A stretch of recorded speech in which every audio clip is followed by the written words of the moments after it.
Sometimes, in the darkest moments of our lives, when hope seems like a distant memory and the walls feel like they're closing in, there's one thing that can pierce through the darkness.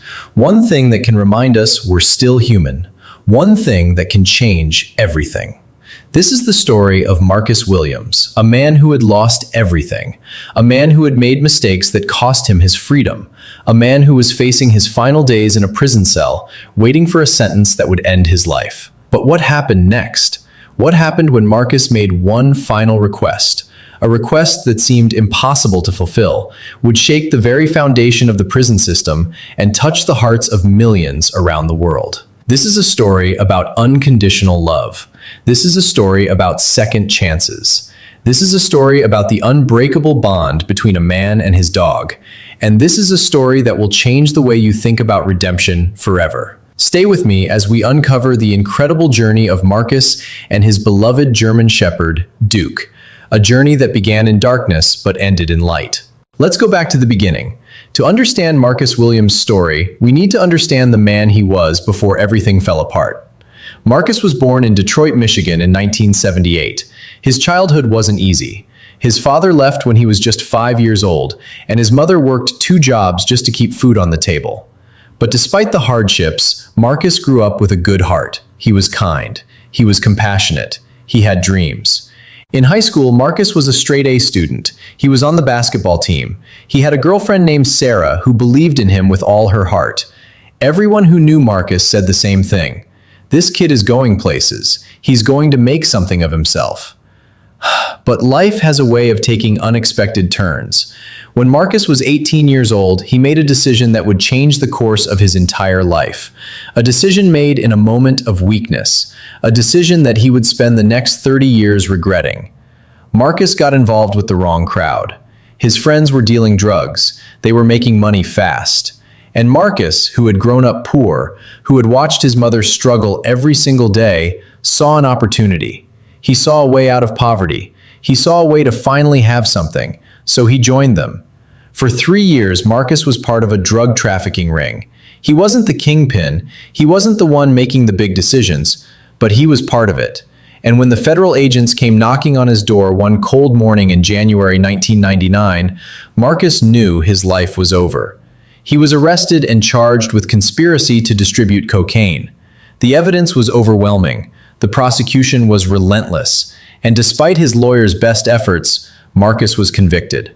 The judge sentenced him to 30 years in federal prison. Marcus was only 21 years old.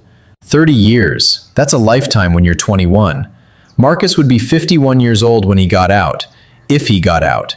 He was sent to the federal penitentiary in Terre Haute, Indiana, one of the most secure prisons in the country, a place where hope goes to die. The first few years were the hardest. Marcus was young, strong, and vulnerable. Prison is a dangerous place, and he quickly learned that survival meant keeping your head down and not making enemies.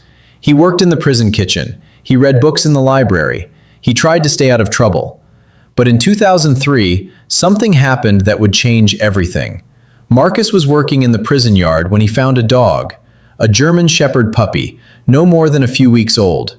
The dog was malnourished, covered in cuts and bruises, and barely alive. Someone had thrown the puppy over the prison fence, probably as a joke, probably to see what would happen. Marcus picked up the puppy and held it in his arms. And in that moment, something inside him awakened. He named the dog Duke. Now, technically, animals weren't allowed in the prison, but Marcus had befriended one of the guards, Officer Patterson, who turned a blind eye. Marcus smuggled Duke into his cell and nursed the puppy back to health. He gave Duke his own food rations. He made a bed for Duke out of old blankets. He talked to Duke for hours, telling him about his dreams, his regrets, his hopes for redemption. Duke became Marcus's reason to live. Over the years, Duke grew into a beautiful, loyal German Shepherd. He was Marcus's best friend. He was the only living creature in that prison that didn't judge Marcus for his past. He was unconditional love in a place where love seemed impossible. Marcus trained Duke to be calm, to be obedient, to be the perfect prison dog. Other inmates started to notice. They would come to Marcus's cell just to pet Duke, just to feel that connection to something pure and innocent in a place that was anything but. Duke became famous in the prison. Even the warden knew about Duke, and instead of shutting it down, the warden allowed it, because he understood something profound, that Duke was helping the inmates. Duke was giving them hope. Duke was reminding them that they were still human. But in 2018, Marcus received devastating news. He had been diagnosed with stage 4 pancreatic cancer. The doctors gave him 6 months to live, maybe a year if he was lucky. Marcus was 59 years old. He had spent 38 years in prison. He had been denied parole multiple times, and now he was dying. He had one regret that haunted him more than any other, one thing that kept him awake at night, even as the cancer ravaged his body. He had never gotten to say goodbye to his mother. She had passed away in 2010, and Marcus wasn't allowed to attend her funeral. He had never gotten to tell her that he was sorry, that he had changed, that he was no longer the foolish young man who had thrown his life away. And now, as he faced his own death, Marcus had one final wish, one last request. He wanted to say goodbye to Duke, but there was a problem. Marcus was dying. He was in the prison infirmary, confined to a bed, barely able to move. And Duke was getting old too.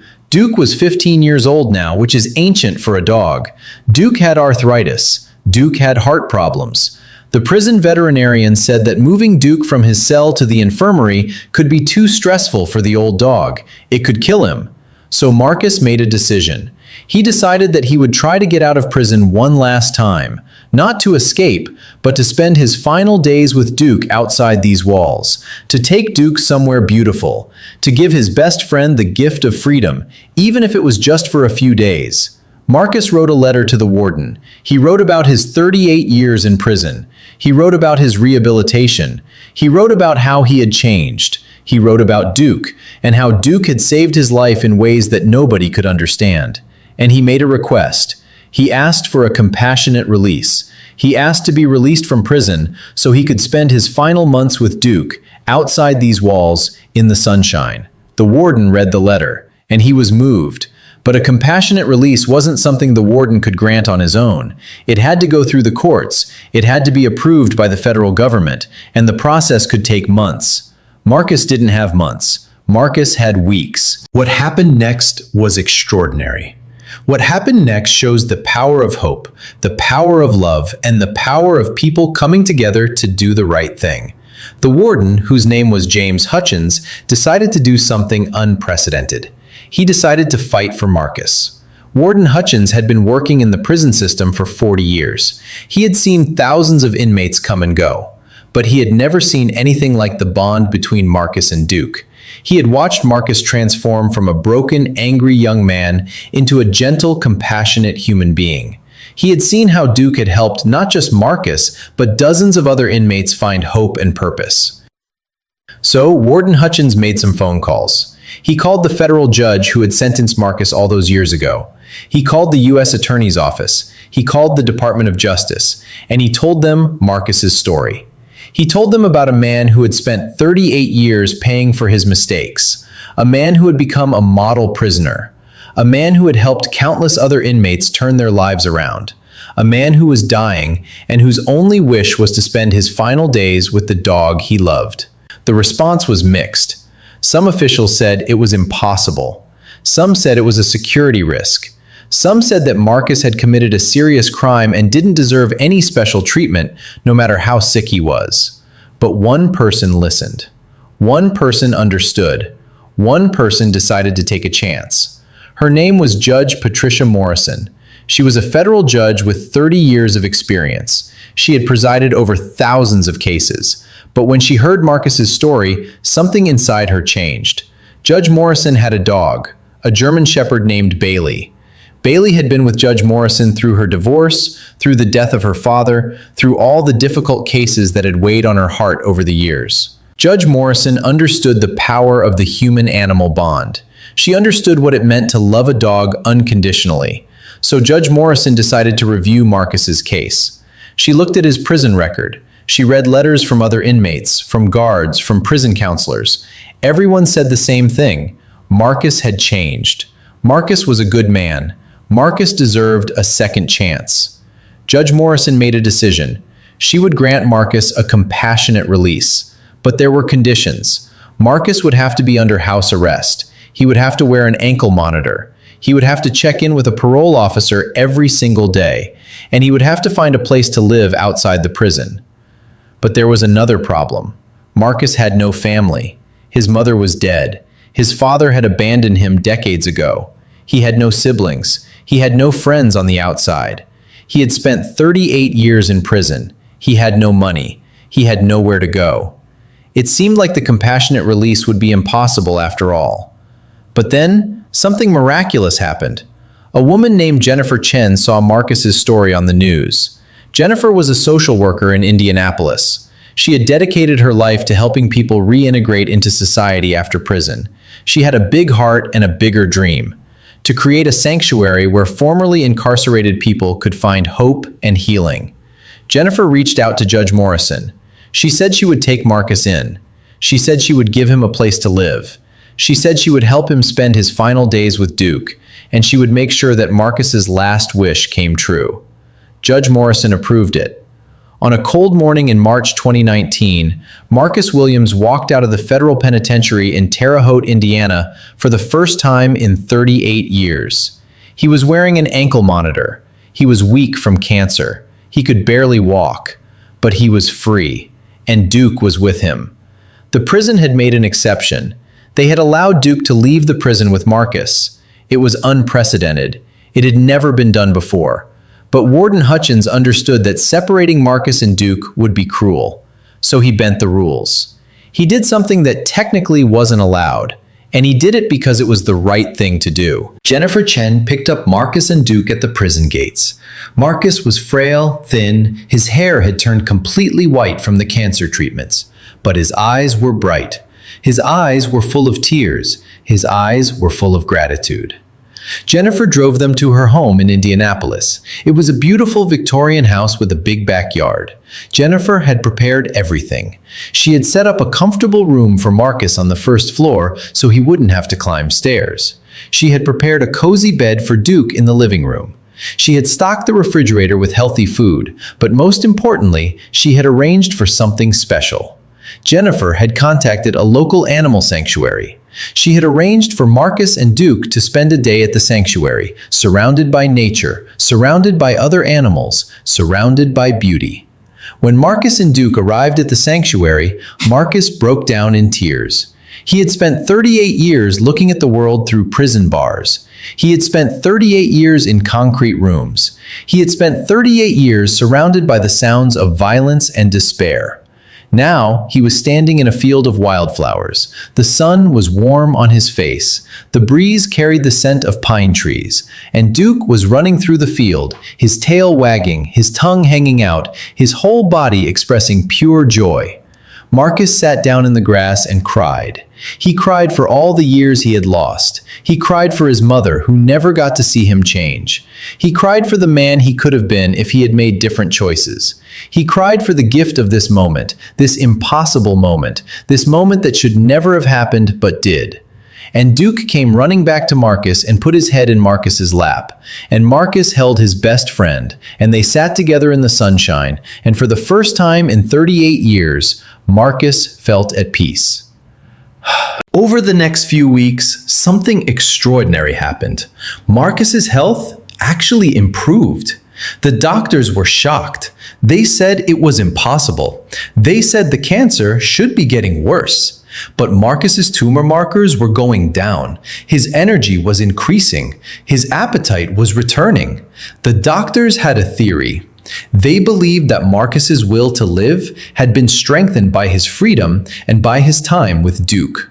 They believed that hope was healing him in ways that medicine couldn't. But more than his physical health improving, Marcus's spirit was transforming. Jennifer Chen helped Marcus reconnect with the outside world. She helped him get a cell phone. She helped him access the internet. She helped him reach out to people he had known before prison, people he hadn't spoken to in decades. One of those people was Sarah, his high school girlfriend, the girl who had believed in him all those years ago. Sarah had gotten married. She had 2 children. She had built a life without Marcus, but she had never forgotten him. She had followed his case over the years. She had always wondered what had happened to the boy she had loved so much. When Marcus called her, Sarah cried. She cried because she heard the man in his voice. She cried because she could hear the change in him. She cried because she realized that the boy she had loved was still in there, underneath all the pain and regret. Sarah drove to Indianapolis to see Marcus. It was the first time they had seen each other in 40 years. When Sarah walked into Jennifer's house, Marcus stood up to greet her, and they embraced, and they both cried. Sarah brought her children. She brought her grandchildren. She brought her whole family, and they all sat with Marcus and Duke, and Marcus told them his story. He told them about his mistakes. He told them about his redemption. He told them about the power of love and forgiveness. And Sarah's children, who had heard stories about Marcus their whole lives, finally understood. They finally understood that people can change. They finally understood that everyone deserves a second chance. They finally understood that love is the most powerful force in the universe. Marcus also reached out to the other inmates he had known in prison. He called them. He wrote them letters. He told them that change was possible. He told them that redemption was real. He told them that even in the darkest places, there is hope. One inmate, a man named David, who had been in prison for 20 years, wrote Marcus a letter. He wrote, "Marcus, your story gave me hope. Your story showed me that I don't have to die in this prison. Your story showed me that I can change. Your story showed me that there is a reason to keep fighting. Thank you for being my friend. Thank you for showing me that redemption is possible." Marcus received hundreds of letters like this, from inmates, from their families, from people around the world who had heard his story and been inspired by it. But the most powerful letters came from the guards at the prison. The guards who had watched Marcus for 38 years. The guards who had seen him change from a young, angry man into a wise, compassionate human being. Officer Patterson, the guard who had helped Marcus smuggle Duke into the prison all those years ago, wrote, "Marcus, I have worked in this prison for 35 years. I have seen a lot of things. I have seen the worst of humanity, but I have also seen the best. And you, Marcus, you are the best. You showed me that change is possible.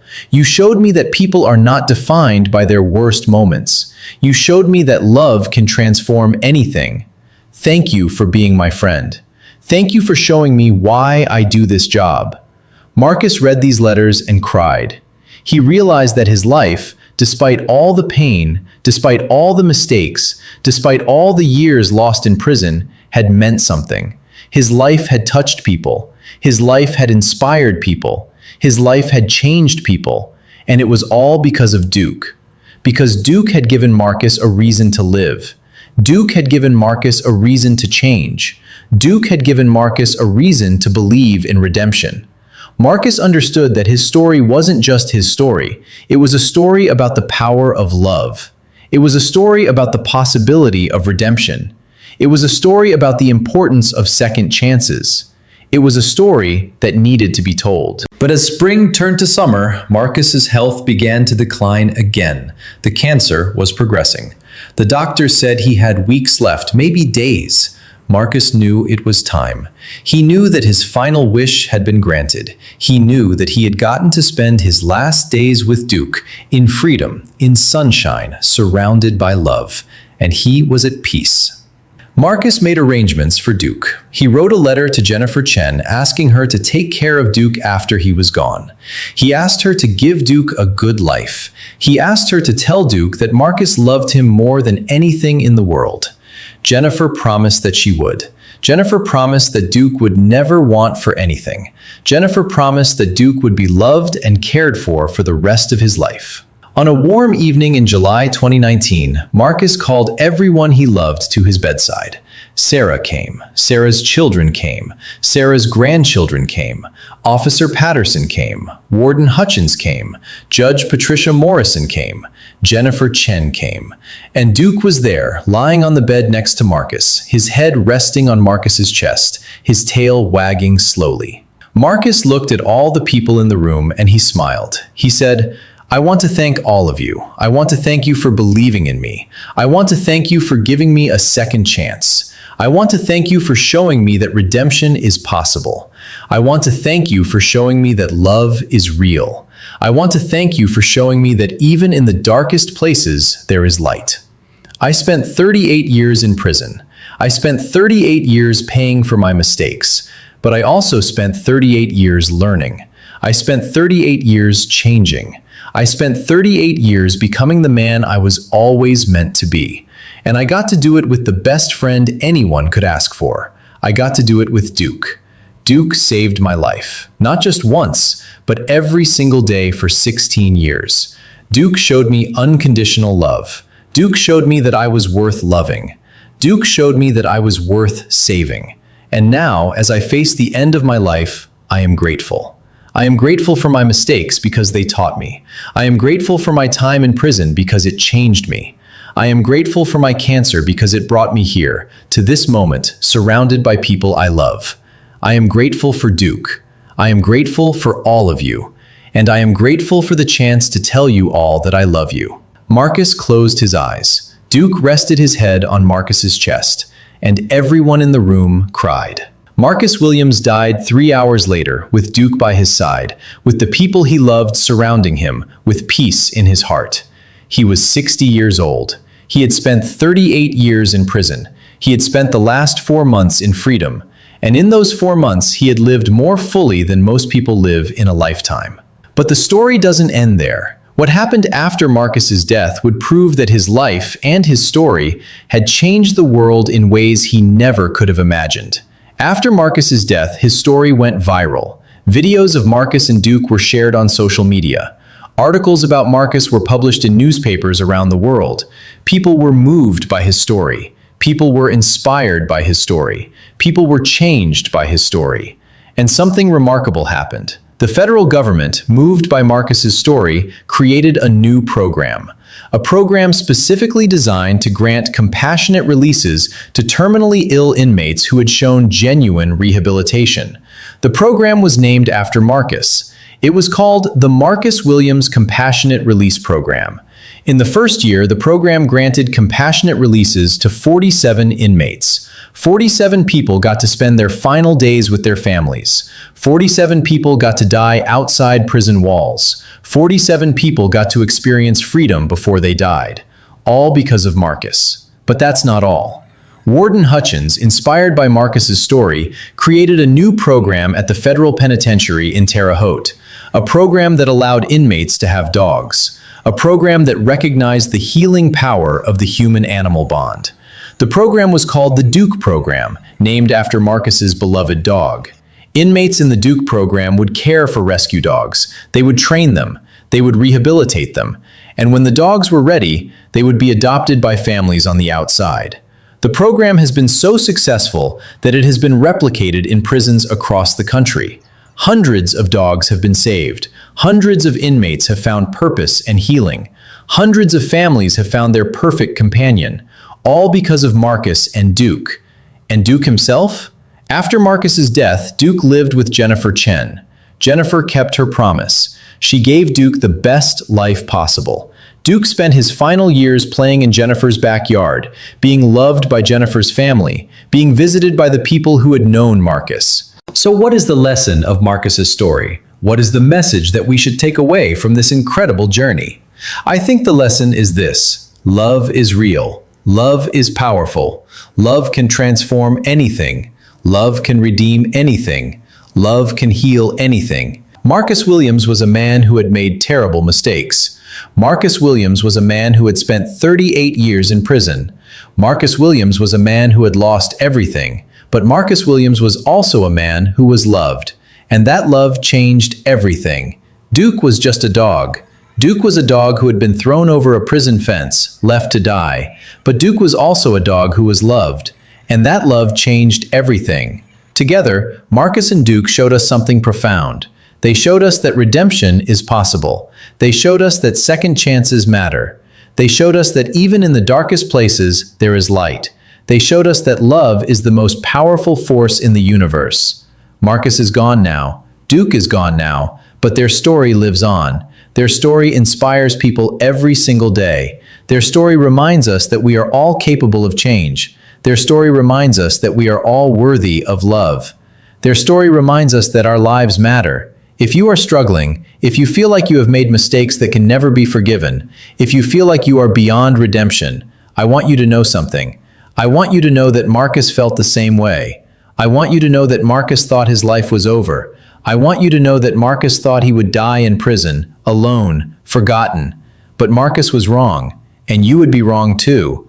Because redemption is possible, change is possible, love is possible, hope is possible. All you need is one person who believes in you. All you need is one moment of connection.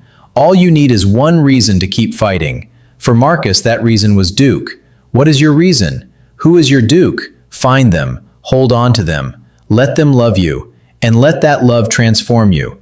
Because if Marcus Williams can go from a drug dealer serving 38 years in prison to a man whose story changes the world, then anything is possible. Anything.